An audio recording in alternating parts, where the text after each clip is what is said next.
Hello everyone, how are you all? I hope you all are fine and feeling safe. Welcome you all to my YouTube channel BMS Lecture 17. आज मैं आपको कराऊंगी बहुत important topic है x ray. ठीक है, तो आपको ये टॉपिक बहुत ध्यान से सुनना है। ठीक है, और मैं कोशिश करूंगी कि आपको ये वीडियो बहुत अच्छे से समझ में आ जाए। तो स्टार्ट करते हैं ये video. X ray x ray interpretations by Roentgen in 1895। पहली बात तो ये है कि भाई ये एक्सरे दिया किसने है? रॉन्टगन ने। आपको पता होना चाहिए क्या आएगा इसमें। X ray interpretation bye Roentgen in 1895। ठीक है, आफ्टर दैट उसके बाद आती है इसकी इंट्रोडक्शन के बाद। X ray describe radiations which is the part of spectrum which include visible light, gamma rays and cosmic radiation. देखो, जो एक्सरे होता है ना, इसके अंदर क्या होता है? पार्ट ऑफ स्पेक्ट्रम होता है। तो इसमें एक तो विजिबल लाइट होती है, एक गामा रेज होती है, एक कॉस्मिक रेडिएशन होते हैं। ठीक है जी। लेकिन जो विजिबल लाइट है, जो रेडिएशंस हैं, वो क्या होती है? Through stuff. Unlike visible light radiation pass through stuff. अब इसकी जो स्पीड है वो आपको याद रखनी है, 3 × 10⁻⁸ मीटर पर सेकेंड, और इसकी जो वेवलेंथ है वो है 10⁻⁻10 मीटर। ठीक है, क्या है इन्होंने कहा है? When you shine a beam of x ray at a person. Imagine करो कि, देखो, इमेजिन आपको करना है कि ये एक पर्सन है। ठीक है, तो यहाँ पे इन्होंने क्या लिखा है? Put a film on other side. जैसे ये पर्सन जो है, इसके पीछे जो है वो फिल्म होनी चाहिए, और इधर से हम इसके ऊपर क्या डालेंगे? मतलब सामने से। ये ऐसे है तो मैं आपको बता नहीं पा रही। ठीक है, जैसे अब ये सोचो बीच में पर्सन खड़ा है। ठीक है, अब उसके अपोजिट साइड क्या होनी चाहिए? फिल्म होनी चाहिए, और उसके आगे क्या होनी चाहिए? लाइट होनी चाहिए। ठीक है, तो आपको ये याद रखना है। यही इन्होंने बात बोली। अब आपके पास इसके अंदर दो पॉइंट आते हैं, एक ओपेसिटी, एक लूसेंसी। देखो, ओपेक का मतलब क्या होता है? धुंधला, जिसमें क्लियर नहीं दिखता। अब इधर आप देखते हो, अब इसमें देखो तो ये ओपेक दिख रहा है। ठीक है, इसके अंदर आप अगर आप देखते हो तो ये ओपेक दिख रहा है, आपको धुंधला सा दिख रहा है। लूसेंसी ये आपका क्लियर दिख रहा है। लूसेंसी इट मीन्स जो पारदर्शी है, जो ट्रांसपेरेंट, मतलब हमें इसमें विजिबल हो जाता है सारा। ठीक है, उसके बाद बात आती है हमारे पास, इसके अंदर 5 रेडियोग्राफिक ओपेसिटीज बता रखी है। यहां से आपका एक्सरे बहुत इंपॉर्टेंट है, कि अगर आपके पास कोई भी एक्सरे है, आपको ये पता होना चाहिए कि ये शेडो इसके कारण हुई है, ये शेडो इसके कारण हुई है। तो आप देख रहे होंगे air, fat, soft tissue, bone और मेटल। एयर में क्या है? एयर हमारी बहुत क्या है?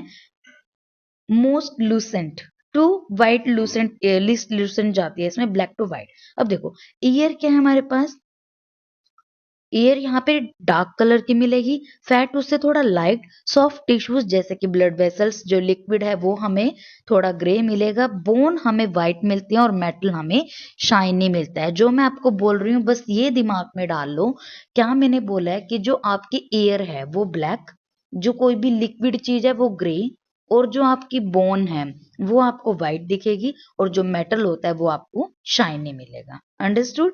तो आपको ये पता चल गया। रिलेटिव डेंसिटीज इन्होंने बता दी, ये इसमें कोई वो नहीं है। देखो, गैस, एयर इन लंग्स, जैसे गैस का मतलब क्या है यहाँ पे? जो हमारी एयर है लंग्स में। फैट का मतलब सॉफ्ट टिश्यूज जो हैं, वाटर जैसे हार्ट और ब्लड वेसल्स। बोन आपको पता ही है मोस्ट डेंस होती है, ये व्हाइट कलर शो करेगी। मेटल फॉरेन बॉडी है तो वो शाइनी दिखेगा। अब इन्होंने दिखाया जो स्लाइन है वो ग्रे कलर का दिख रहा है, क्योंकि स्लाइन इज लिक्विड, है ना। बोन क्या है? शाइनी दिख रही है, तो व्हाइट दिख रही है, तो बोन्स आपकी व्हाइट। एयर जो साइड में ये सारा काला काला दिख रहा है, ये सारी हवा है, तो ये ब्लैक कलर की है। कॉन्ट्रास्ट मीडिया भी आपका ग्रे कलर का है, और मेटल जो है वो शाइनी है, याद रखना। बोन्स व्हाइट और मेटल व्हाइट तो है ही, मोस्ट व्हाइट और शाइनी दिखेगा। ठीक है, नेक्स्ट आती है आपके 3 मेन टेक्निक होती है, बहुत ज्यादा इंपॉर्टेंट है ये। 3 main factor determine the technical quality of the radiograph, कि आपका वो एक्सरे ठीक से हुआ है या नहीं हुआ है। तो उस चीज के लिए आपको 3 चीजें देखनी पड़ती हैं, इंस्पिरेशन, पेनिट्रेशन एंड रोटेशन। ये जो तीन चीजें हैं ना, ये इतनी ज्यादा इंपॉर्टेंट है, बहुत ज्यादा इंपॉर्टेंट है। तो आगे इसका डिटेल में पढ़ेंगे क्या है। ठीक है, क्या है 3 चीजें? Inspiration, penetration and rotation. ठीक है जी। तो अब इसके अंदर क्या है बात, इंस्पिरेशन क्या बोला है यहाँ पे, हम मेनली चेस्ट रेडियोग्राफ की बात कर रहे हैं। Should be obtain with patient in full inspiration. कभी भी इंस्पिरेशन आपको अकेला नहीं बोलना है, आपको बोलना है full inspiration. It's very very very important. Full inspiration, पूरा सांस भरना है, ठीक है, जिससे क्या हो, इंट्रापल्मरी एब्नॉर्मलिटीज उसके अंदर दिख जाए। समझ में आई बात कि हमें क्यों आपने फुल इंस्पिरेशन लेना है, जिसके कारण आपकी इंट्रा पल्मरी एबनॉर्मल जो भी एबनॉर्मेलिटीज हैं वो दिख जाए। A full inspiration the diaphragm, कैसे पता चलेगा इस बंदे का फुल इंस्पिरेशन है, diaphragm should be observe, diaphragm को ऑब्जर्व करना है। पीछे से जो पोस्टीरियर रिब होगी वहां पे डायफ्राम 8 to 10 पे मिलेगा और एंटीरियर ही 5 to 6 रिब पे मिलेगा। समझ में आ गई? दो ही चीजें मेन है इसके अंदर, एक तो ये चीज कि फुल इंस्पिरेशन, ठीक है, दूसरी बात आती है डायफ्राम को हम देख के करेंगे कि फुल इंस्पिरेशन हुआ या नहीं, 8 to 10 पे पीछे से और आगे से आपका 5 to 6 डिप पे मिलेगा। ठीक है, नेक्स्ट आती है पेनिट्रेशन। पेनिट्रेशन का मतलब क्या है कि यहाँ पे तो उसकी लाइट में ही कोई प्रॉब्लम हो सकती है, ठीक है, मशीन में ही, कि अच्छे से उसकी विजिबल लाइट जो है वो स्टफ से पास नहीं हुई है, तो उसमें क्या है, कैसे आप चेक करोगे कि पेनिट्रेशन अच्छे से हुई है नहीं। आपको लोअर थोरेसिक वर्टिब्रास दिखने चाहिए हार्ट के पीछे से। समझ में आई बात? Lower thoracic vertebra should be visible through the heart, ये होगी पहली बात। दूसरी बात, जो ब्रोंकुलर वेस्कुलर स्ट्रक्चर्स आपको हार्ट के पीछे से वो भी दिखने चाहिए। ठीक है, ये आपको पेनिट्रेशन में करना है बात। ठीक है, देखो आपको इस एक्सरे में दिख रहा होगा लोअर थोरेसिक वर्टिब्रास, आप देखोगे लोअर थोरेसिक वर्टिब्रास आपको यहाँ पे दिखेंगे। ठीक है जी, ये लोअर थोरेसिक वर्टिब्रास आपको दिख रहे हैं, और ये जो आपको थोड़े थोड़े लाइनिंग से कुछ कुछ दिख रहे हैं पल्मरीज वाले, ये भी आपको वहां से दिखना चाहिए। ठीक है, नेक्स्ट आता है अंडर एक्सपोजर। अंडर एक्सपोजर का मतलब एक्सपोजर ढंग से हुआ ही नहीं है। तो इसके अंदर क्या होगा, जो कार्डिक शेड होगी वो ओपेक होगी, ओपेक होगी, धुंधली होगी, तो पीछे का कुछ भी नहीं दिखेगा। लंग्स में अपीयर ज्यादा डार्कर दिखेंगे, और बंदा तो ये सोचेगा कि यार इसमें तो पता नहीं क्या हो गया, ज्यादा ही एयर चली गई है शायद। ठीक है, तो ये अंडर एक्सपोजर है। जैसे आप इसमें देखोगे तो इसमें हर्ट के पीछे से कुछ नहीं दिख रहा, दिख रहा है इसमें हर्ट के पीछे थोरेसिक वर्टिब्रा दिख रही है, नहीं दिख रही है, सिर्फ आपको ये हर्ट इतना बड़ा सा इसमें दिख रहा है। ठीक है, ओवर एक्सपोजर का मतलब बहुत ही ज्यादा मात्रा में आपको ज्यादा एक्सपोजर हो गया, तो इसके अंदर क्या होगा, heart become more radiolucent and the lungs become proportionately darker, और लंग्स आपको इतने ज्यादा डार्क दिखेंगे और आप ये सोचोगे कि पूरी एयर जो है वो लंग पूरे ऊपर तक भर गया, उसमें एम्फाइसीमा के केस आ गए। ठीक है, तो ऐसे समझ लेना है कि वो आपका ज्यादा एक्सपोजर हो गया, उस कारण आपको ये दिख। ठीक है, अब इस एक्सरे में आपको पता चल रहा होगा कितना ज्यादा एक्सपोजर है, लंग्स कितने काले दिख रहे हैं, है ना? तो ये आपको याद रखना है इस चीज में। नेक्स्ट आता है रोटेशन। हमने तीन चीजें पढ़नी थी main, inspiration, penetration, rotation. Rotation होती है कब, जब पेशेंट रोटेट कर जाए, ये पेशेंट की उससे होती है। तो patient rotation can be assess by observing the clavicular. अब किससे आप असेस करोगे कि इसकी रोटेशन हुई है या नहीं हुई है? क्लैविकुलर के जो हेड्स होते हैं उसको देखोगे इक्वल है या नहीं है, किसके डिस्टेंसेस, स्पाइनस प्रोसेस। ठीक है, spinous process of the thoracic vertebral bodies. ठीक है, इसे हम रोटेशन को जाने। ठीक है, नेक्स्ट आप रोटेशन में देखोगे, हाँ अब ये जो है इधर, अब देखो ये नॉर्मल एक्सरे है ये वाला, ठीक है, ये देखो, और इसमें मैं आपको अगर दिखाऊं, देखो यहाँ पे जो क्लेविकुलर के हेड्स हैं वो क्या हो गए हैं आपके, क्लेविकुलर के हेड देखो कहाँ जा रहे हैं इसमें। ठीक है, क्लेविकल के जो हेड्स हैं यू कैन सी वो इतने क्लियर यहाँ पे नहीं है, वो टेढ़े जा रहे हैं, स्पाइनस प्रोसेस से डिस्टेंस में दूर है। ठीक है, तो ये आपका क्या हो गया, बंदे की रोटेशन। तो अब तक हमने जो एक्सरे में इंपॉर्टेंट चीज पढ़नी है थी वो आपकी यही तीन थी, कि एक तो इंस्पिरेशन, पेनिट्रेशन एंड रोटेशन। अब जो उससे ज्यादा इंपॉर्टेंट आता है वो आता है कि चार मेन ना इसकी पोजीशंस होती हैं, ये बहुत इंपॉर्टेंट है। Four major positions are utilise for producing a chest radiograph. तो सबसे पहली आती है आपके पास पीए, क्या आएगी, PA, posterior anterior next lateral, next anterior posterior और lateral decubitus. I repeat, posterior anterior, lateral, anterior posterior and lateral decubitus. अब हम इनको डिटेल में पढ़ते हैं कि ये है क्या टर्म्स। ठीक है, posterior anterior position, what you mean by posterior anterior position, मतलब कि पीछे से रेज आएंगी। ठीक है जी, अब देखो इसमें क्या बोला है इन्होंने, patient stand upright with the anterior chest place against the front of the film. जैसे बीच में बंदा खड़ा है, फेस जैसे एक वॉल है, ठीक है, मतलब मैं मेरे जैसे अगर हम सिंपल खड़े होते हैं तो पीठ के पीछे वॉल है, ठीक है, इसमें वॉल जो है वो पीठ के पीछे है ना, लेकिन मुझे उसका फेस कराना है वॉल की तरफ। अब वॉल को फिल्म सोचो, तो रेस कहाँ से जा रही है, पीछे से, और फिल्म कहाँ बनेगी, आगे बनेगी। तो इन्होंने सिंपल बोला है पेशेंट सीधा होना चाहिए, ठीक है, एंटीरियर जो चेस्ट है उसकी वो कहाँ लगनी चाहिए, against the front of fame, the shoulder rotate, बाहर की तरफ शोल्डर को निकाल लेना है जिससे जो है स्कैपुला ऑब्सक्योर ना करे लंग्स के फील्ड को। उसके बाद उस बंदे को फुल इंस्पिरेशन बोलना है, ये नहीं है कि उसको पहले से ही बोल दो भाई पूरा सांस भर ले, नहीं, ऐसे तो पता नहीं कब तक इतना देर में वो छोड़ भी देगा।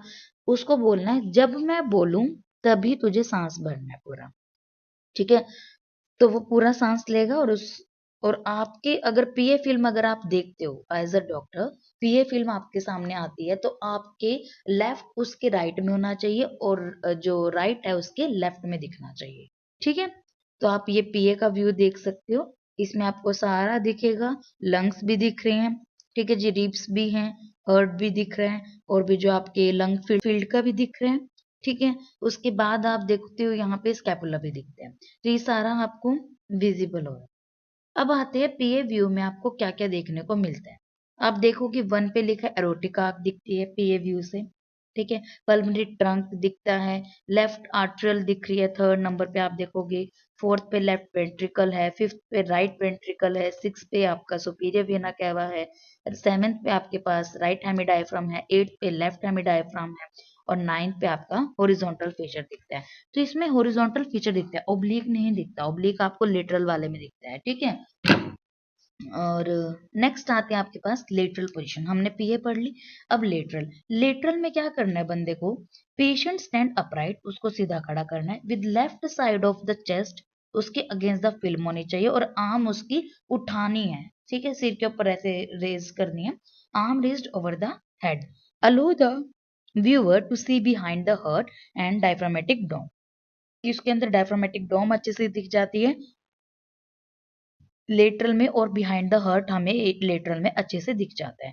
और हम बेसिकली इसको पीए के साथ करा देते हैं जिसे 3D डायमेंशनल व्यू हम देख सकते हैं, ठीक है। तो आप लेटरल में देखो हर्ट के पीछे का भी दिख रहा है और जो भी स्पाइन का भी सारे वर्टिब्रास इसमें अच्छे से दिख रहे हैं, डोम भी अच्छे से हमें इसमें दिख रही है।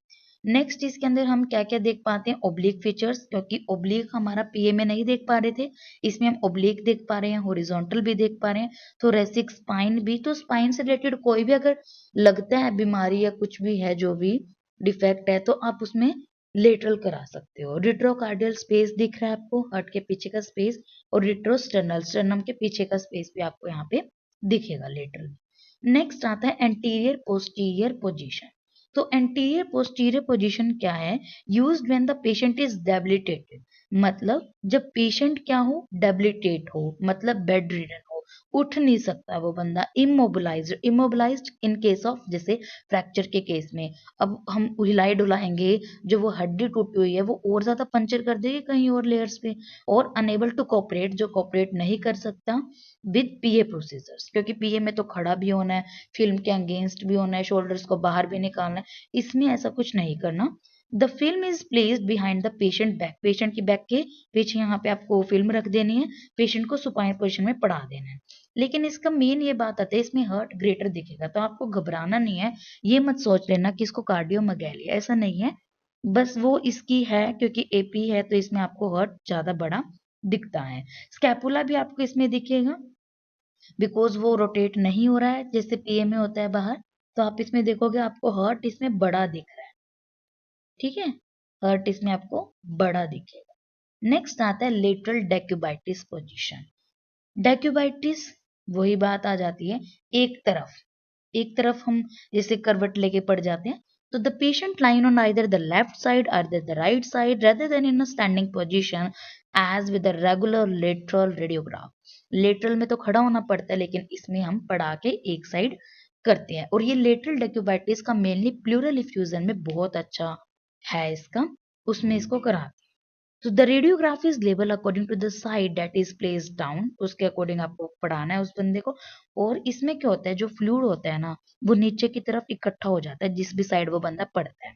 तो डेंसिटी ग्रेविटी के कारण वो नीचे इकट्ठा हो जाता है और उसमें अच्छे से दिख जाता है फिर लेटरल डेक्यूबाइटिस में। प्लूरल इफ्यूजन में अच्छा रोल है इसका। ठीक है, अब आप देखोगे तो यहाँ पे जो आपको ग्रे ग्रे नीचे दिख रहे हैं, इन्होंने R4 जहाँ लिख रखे हैं, एरोज लग रहे हैं, ये सारा क्या है, फ्लूइड इकट्ठा हो। ठीक है, ठीक है।